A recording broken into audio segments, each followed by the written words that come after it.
Hello everyone, academic clastic channel पे आप लोगों का स्वागत है। आज हम लोग क्लास 10 की हिंदी की पाठ्यपुस्तक स्पर्श 2 इसका चैप्टर 7 जो कि जिसका शीर्षक है तोप, और ये लिखी गई है बीरेन डंगवाल के द्वारा। तो इसके बारे में इसका एक्सप्लेनेशन देखेंगे। पहले बीरेन डंगवाल के बारे में थोड़ा जानते हैं। तो बीरेन डंगवाल का जन्म हुआ था 5 अगस्त 1947 को उत्तराखंड के टिहरी गढ़वाल जिले के कीर्ति नगर में। ठीक है, इन्होंने अपनी आरंभिक शिक्षा नैनीताल और उच्च शिक्षा इलाहाबाद में पाई थी। पेशे से जो थे, इनका प्रोफेशन प्राध्यापक थे और ये पत्रकारिता से भी जुड़े हुए थे।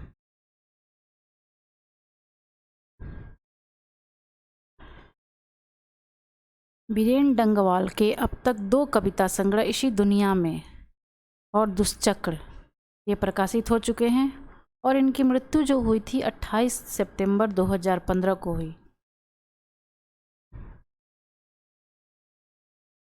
तो इसमें हम लोग चलिए अब देखते हैं, स्वप्रसंग व्याख्या पे आते हैं। तो पहला पद जो है वो है कंपनी बाग के मुहाने पर। इसमें जो है तोप के बारे में बताया गया है। जो 1857 की क्रांति में जो तोप का इस्तेमाल हुआ था, उस तोप के बारे में बीरेन डंगवाल जी ने बताया है। तो पहला पद कह रहा है कंपनी बाग के मुहाने पर धर रखी गई है। यह 1857 की तोप, इसकी होती है बड़ी संभाल, विरासत में मिले कंपनी बाग की तरह, साल में चमकाई जाती है 2 बार। मतलब कंपनी बाग के मुहाने पर धर रखी गई है यह 1857 की तोप, इसकी होती है बड़ी संभाल, विरासत में मिले कंपनी बाग की तरह, साल में चमकाई जाती है 2 बार। तो मुहाना मीन्स जो होता है वो होता है प्रवेश द्वार पर। धरी रखी मतलब धरा गया है, मतलब रखा गया। संभाल मीन्स होता है देखभाल। विरासत मीन्स होता है पूर्व पीढ़ी, जो हमसे जो पहले की पीढ़ी है उनसे जो हमें चीज़ें प्राप्त होती है, तो प्राप्त वस्तुएं, वही होता है विरासत। तो यहाँ बोला गया है, इसकी सप्रसंग व्याख्या हम लोग इस तरह से करेंगे। प्रसंग लिखेंगे, प्रस्तुत पंक्तियाँ हमारी हिंदी पाठ्य पुस्तक स्पर्श 2 से ली गई है। इसके कवि बीरेन डंगवाल हैं। इन पंक्तियों में कवि ने 1857 के प्रथम स्वतंत्रता संग्राम में इस्तेमाल की गई तोप का वर्णन किया है। लिखा गया यह 1857 की तोप। तो इसका व्याख्या हम लोग इस तरह से करेंगे। कवि कहते हैं कि जो 1857 की तोप आज कंपनी बाग के मुहाने यानी प्रवेश द्वार पर रखी गई है, इसकी बहुत देखभाल की जाती है। जिस तरह यह कंपनी बाग हमें विरासत में अंग्रेजों से मिला है, उसी तरह यह तोप भी हमें अंग्रेजों से विरासत में मिली है। जिस तरह कंपनी बाग की साल में 2 बार अच्छे से देखरेख की जाती है, उसी तरह इस तोप को भी साल में 2 बार चमकाया जाता है। कवि कहते हैं कि 1857 की जो तोप है आज कंपनी बाग के प्रवेश द्वार पर रखी गई, इसकी बहुत देखभाल की जाती है। जिस तरह कंपनी बाग जो हमें विरासत में मिला है, अंग्रेजों से मिला है, उसी तरह यह तोप भी हमें उनसे विरासत में मिली है। जिस तरह कंपनी बाग की साल में 2 बार अच्छे से देखरेख की जाती है, उसी तरह इस तोप को भी साल में 2 बार झाड़ पोंछ के चमकाया जाता है। अगला पद देखते हैं। सुबह शाम कंपनी बाग में आते हैं बहुत से सैलानी, उन्हें बताती है यह तोप कि मैं बड़ी जबर उड़ा दिए थे मैंने अच्छे अच्छे सुरमाओं के धच्चे अपने ज़माने में। सैलानी मीन्स होता है पर्यटक। जो दर्शनीय स्थलों पर घूमने वाले यात्री आते हैं उन्हें पर्यटक सैलानी बोलते हैं। जबर मीन्स होता है ताकतवर। ठीक है, जबर मीन्स ताकतवर। शूरमाओं यानी सूरमा जो वीर थे, और धज्जे मतलब चिथरे उड़ा देना। ठीक है, तो इसका प्रसंग लिखेंगे हम लोग। प्रस्तुत पंक्तियाँ हमारी हिंदी पाठ्य पुस्तक स्पर्श 2 से ली गई है। इसके कवि बीरेन डंगवाल हैं। इन पंक्तियों में कवि बताना चाहते हैं कि तोप का प्रयोग कहाँ हुआ था। तोप का प्रयोग कहाँ हुआ था, तो चलिए व्याख्या करते हैं कहाँ हुआ था। कवि कहते हैं कि सुबह और शाम को बहुत सारे व्यक्ति कंपनी के बाग में घूमने के लिए आते हैं। तब यह तोप उन्हें अपने बारे में बताती है कि मैं अपने ज़माने में बहुत ताकतवर थी, तो अपने ज़माने में बहुत ताकतवर था। मैंने अच्छे अच्छे वीरों के चिथड़े उड़ा दिए हैं, मतलब मैंने अच्छे अच्छे जो वीर थे, योद्धा थे, उनके चिथड़े उड़ा दिए हैं। अर्थात उस समय तोप का डर हर इंसान को था। मतलब तोप से उस समय 1857 की क्रांति में अंग्रेज़ों ने तोप का इस्तेमाल किया था, जिससे उन्होंने हमारे बहुत सारे वीरों के चिथड़े उड़ा दिए थे। वीरों की मृत्यु हुई थी इसी तोप से।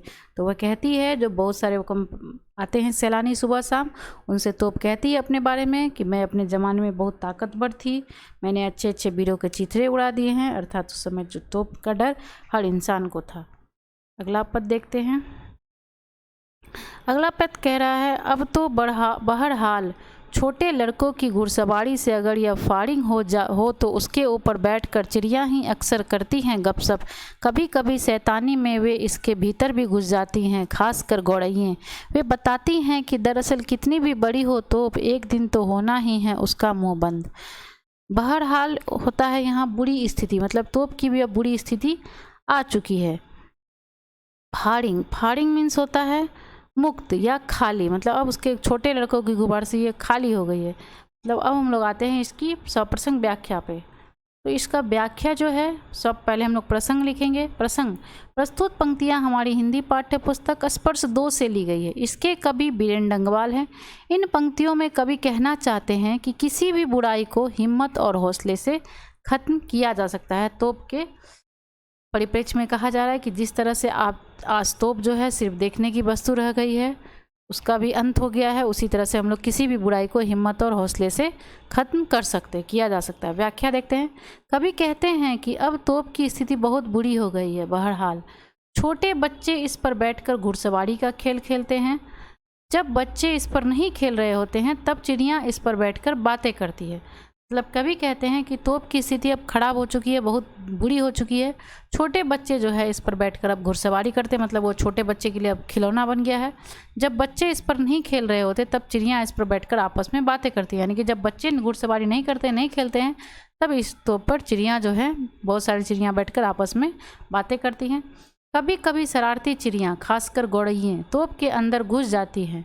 कभी कभी जो है गौरैया क्या करती है, तोप के अंदर घुस जाती है। वो छोटी सी चिड़िया ऐसा करके हमें बताना चाहती है कि कोई कितना भी ताकतवर क्यों ना हो, एक न एक दिन उसका अंत भी निश्चित होता है। तो इस तरह जो है गौरैया जो है उसके अंदर घुस के हमें यह संदेश देना चाहती है कि देखो इतना बड़ा तोप जो उस समय इतनी ताकतवर थी, आज हम इसके अंदर घुस जा रहे हैं और निकल जा रहे हैं इतनी छोटी सी जीव होके।